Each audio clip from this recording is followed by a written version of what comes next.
ស្គាល់ក៏ហើយចោះអ្វីដែលគេជំពាក់ខ្ញុំនឹងយកមកវិញអ្នកអត់ដឹងកំលូកដៃឲ្យប្រយ័ត្នបាក់កាយខាងកែកំពុងឲ្យត្រឹមភ្នំបើសិនកុំគិតតែខ្លួនក្នុងម៉ែវរ៉ាគេថាគេស្គាល់ខ្ញុំគេស្គាល់ក៏ហើយចោះអ្វីដែលគេជំពាក់ខ្ញុំនឹងយកមកវិញអ្នកអត់ដឹងកំលូកដៃឲ្យប្រយ័ត្នបាក់កាយខាងកែកំពុងឲ្យត្រឹមភ្នំបើសិនកុំគិតតែខ្លួនក្នុងម៉ែវរ៉ាក្មេងធ្លាប់ដើរទៅធ្លាប់យល់ក្មេងធ្លាប់ពលនឹងមកជាឋានខ្ញុំធ្លាប់ដើរទៅធ្លាប់ដួលស្លាប់ទីជ្រួគេលៀងចានចូលពលលោក industry តែគេមើលខ្ញុំឃើញពីសន្តានក្មេងចេញពី adult skill ដើររាវពីក្នុងសត្រឹមតែស្នាមផ្លូវខ្ញុំទៅត្រង់អ្នកខ្លះគេចង់ធ្វើខ្លាប៉ុន្តែពួកវាត្រឹមខ្លាស៊ីម៉ង់អ្នកធ្លាប់មើលងាយពីមុនលុបលងខ្លាំងតែឥឡូវកែងកង់ដងខ្ញុំបោះខ្ញុំវែងខ្ញុំមុខចិត្តខ្ញុំតស៊ូដូចជាជាងសំណង់មានមាត់ចិត្តតែកលាស់ត្រូវស្គាល់ទាំងអស់បានជ្រៅជ្រះនិយាយអត់ខ្មាអាត្មាដែលដូចជាខាដែលផ្លូវស្ទះអ្វីដែលខ្ញុំចង់ធ្វើខ្ញុំត្រូវតែធ្វើវាឲ្យលះខ្ញុំមកវាខ្មាស់ខ្លួនឯងអ្នកដែលថាខ្ញុំមិនណាចរះគេថាគេស្គាល់ខ្ញុំគេស្គាល់ក៏ហើយចោះអ្វីដែលគេជំពាក់ខ្ញុំនឹងយកមកវិញអ្នកអត់ដឹងកំលូកដៃឲ្យប្រយ័ត្នបាក់កាយខាងកែកំពុងឲ្យត្រឹមភ្នំបើសិនកុំគិតតែខ្លួនក្នុងម៉ែវរ៉ាគេថាគេស្គាល់យើងពួកក្មេងដែលទ្រូងពើងបងឲ្យបាញ់ប្រឡោះជើងការភ្លើងព្រាកពួកមកមីកបលែងភ្លើងចង់កាន់កាប់តំបន់យើងអាចទូពីភ្នំភ្លើងព្រោះពាកចេញលៀប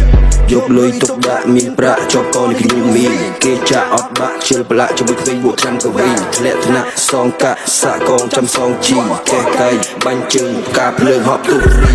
យើង back in the game flow យើងចាក់បីដងរ៉េតែខ្លួនតូចទៀតចង់គៀបទីមួយម៉ែបើគៀបអត់ចេញពួកខ្លាំងក្នុងម៉ែលូតរាន់ទៅសំឡេងឯពួកថោកទៀតអត់ស្គាល់ឲ្យជាភ្លេងឯតឲ្យ10ដកស្លាប់ឲ្យមកវិញឯខាច់តែមកកាច់បុកអាចពួកលេង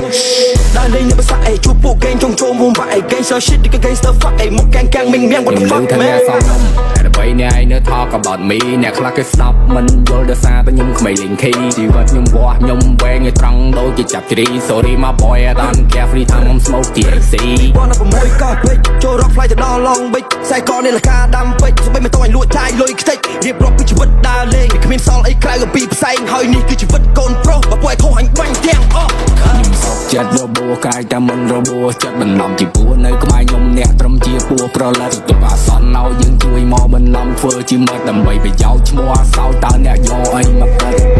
ក៏ច្បាស់ដូចជាអ៊ីមប្រាហ៊ីមដែលសេវាទៅរកទិញស៊ីមគេប៉ះពួកគេតដៃវិញប្រើពីពេជ្រច្បាច់វាឲ្យវិញនេះគឺជាសម័យថ្មីសម័យបងណាំស៊ីសៃធួមដៃដកលុយចាយព្រមចេញផ្កាយជាមួយផ្សែងបារីគេស្គាល់ខ្ញុំគេស្គាល់ក៏ហើយចោះអ្វីដែលគេជំពាក់ខ្ញុំនឹងយកមកវិញអ្នកអត់ដឹងកំលូកដៃឲ្យប្រយ័ត្នបាក់កាយខាងកែកំពុងឲ្យត្រឹមភ្នំបើសិនកុំគិតតែខ្លួនក្នុងម៉ែវរ៉ា